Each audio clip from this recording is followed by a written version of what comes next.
However, his success sparked envy.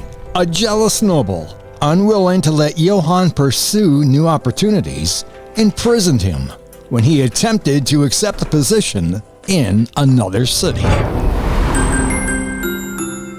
For legendsoffaith.org, I'm Rob Cutter. Johann was born in a small town in eastern Germany. Throughout the country, his family was known for their musical talents and contributions. At that time, music was more than entertainment. It was a way to share profound faith and reach toward the divine.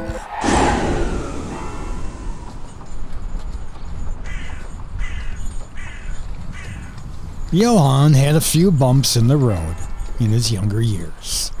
When he was 10, tragedy struck when his parents passed away, leaving him orphaned. Yet tragedy could not silence his inner music.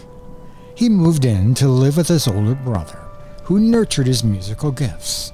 There, in the quiet hours of practice and worship, the boy began to develop an intimate relationship with both music and his Christian faith.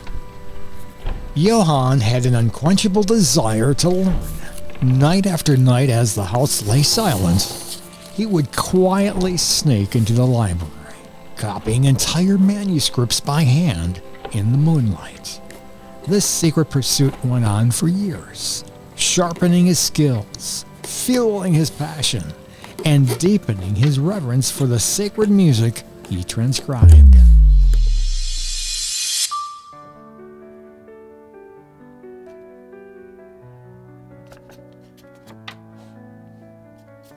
He believed that everything he composed was ultimately for the glory of God. Above many of his musical works, you would find the initials SDG, Soli Deo Gloria, which means to God alone be the glory.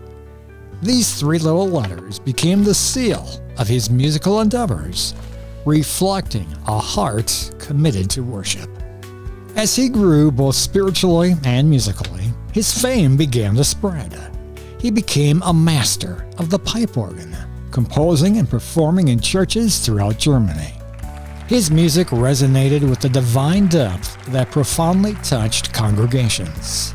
What truly set him apart, however, was his gift for translating biblical themes and doctrines into sound, making the invisible truths of faith come alive. Johann accepted positions of increasing responsibility, becoming the conductor or music director of prestigious churches across the country. His restless spirit drove him on an adventurous journey. He walked nearly 250 miles to hear one of the greatest organists of the time. This demanding trip, filled with rain and snow, tested his physical limits, but his hunger for musical knowledge kept him going. Once he arrived, he took diligent notes, learning secrets that would inspire his compositions for years to come. Months later, he returned to his home church to a chilly reception. The church authorities reprimanded him for his extended absence, and rumors circulated about his bold musical styles. Undeterred, Johann pressed on, determined to create works that would lift people's spirits toward the heavens.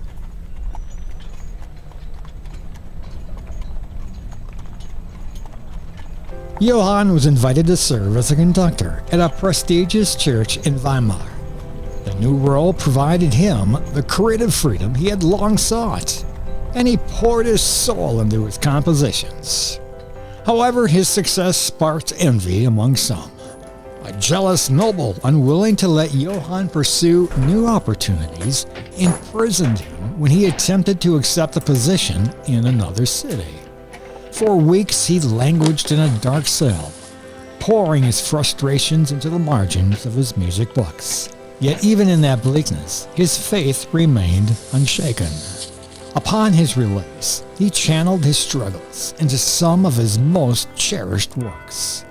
Johann accepted another prestigious position at St. Thomas Church in Leipzig, where he would spend the rest of his life. He composed tirelessly, producing over 300 works while passionately mentoring his students.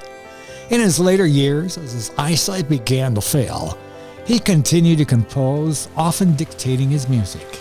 Yet his final days were shadowed by blindness and illness. In 1750, Johann passed away, largely forgotten by a world that had yet to appreciate the depths of his genius. After his death, his music lay dormant for nearly a century, gathering dust in forgotten corners, overlooked and unplayed.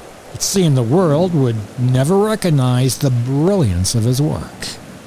But nearly 80 years later, his music was resurrected.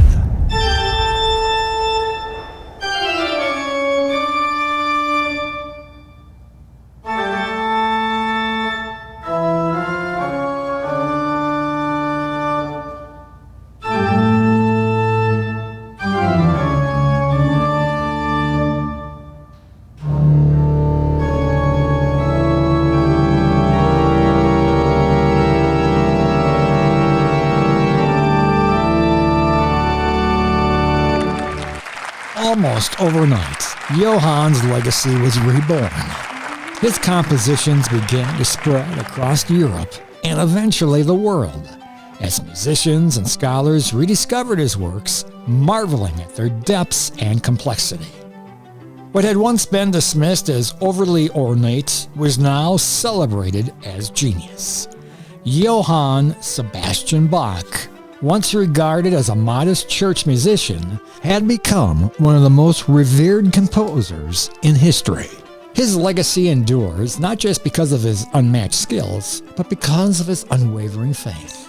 A faith that drove him to dedicate his life to God through music, inspiring countless souls even today. As Johann once said, the aim and final end of all music should be none other than the glory of God and the refreshment of the soul. Soli Deo Gloria. For more stories like this and for ways to donate, visit us at legendsoffaith.org.